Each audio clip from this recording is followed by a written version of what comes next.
ہاں جی، سوال ہے کہ میں نے کہیں پڑھا تھا کہ نفس کے خلاف جانا نفس کا علاج ہے،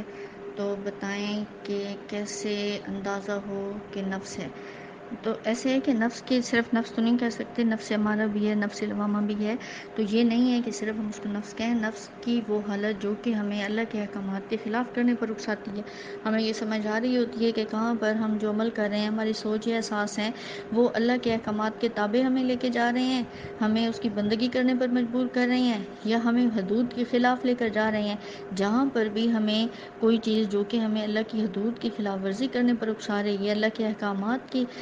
منفی طرف لے کے جا رہی ہے، یا اللہ کے ناپسندیدہ کام کرنے پر اکسا رہی ہے، تو وہ نفس ہے اور اس کے خلاف جانا ہے، وہاں پر اس سے لڑنا ہے وہاں پر۔ اور سوال ہے کہ نفس کو سزا دی جا سکتی ہے، اگر دی جا سکتی ہے تو کیسے؟ اصل میں یہ ہے کہ نفس جو کہ ہمیں نفس کا وہ والا پارٹ جو کہ ہمیں برائی پر اکساتا ہے، اس کے لیے ہے کہ اس کو سزا دی جائے۔ ایسی ہی سزا جیسے چھوٹے چھوٹے کاموں میں ہمارا نماز پڑھنے کے لیے دل نہیں چاہ رہا، سردی لگی پڑی ہے، بستر میں گھسے پڑے ہیں، ٹھیک ہے، اور بندہ بہانہ کیا بنائے گا، جی میرے سر میں درد ہو رہا ہے، یا خیر ہے میں ابھی تھوڑی دیر میں اٹھ جاتی ہوں پڑھ لوں۔ جیسے ہی اپنے اندر کہیں سستی کا احساس آئے، فوراً اس وقت کہیں کہ اب تو رضائی یا کمبل پھینک کے میں نے کھڑے ہو جانا ہے، ٹھیک ہے۔ تو اسی طرح چھوٹی چھوٹی چیزوں پر اپنی چھوٹی چھوٹی خواہشات سے سٹارٹ کریں، اور اپنے نفس کو وہ جو بے جا خواہشات جن میں وہ خصوصاً ہمیں اللہ کی اطاعت اور اللہ کے احکامات کے تابع نہیں رہنے دیتا، وہاں پر اس کو مارنا ہے،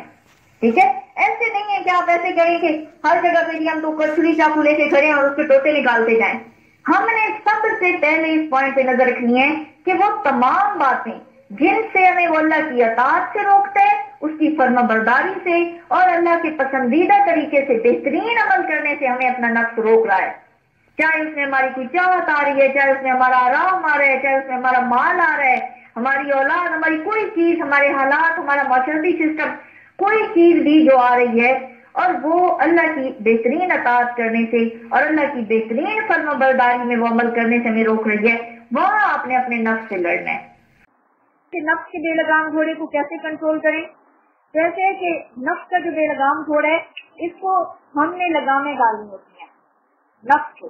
ہم نے اس پر کنٹرول رکھنا ہوتا ہے۔ تو اس بے لگام گھوڑے کو کنٹرول کرنے کے لیے یا اس کی لگامیں اپنے ہاتھ میں رکھنے کے لیے ہم نے ہر لمحہ خود پر نظر رکھنی ہوتی ہے، اور اپنے دل کی غیر ضروری خواہشات کو یا اپنے دل کی لوگوں کے ساتھ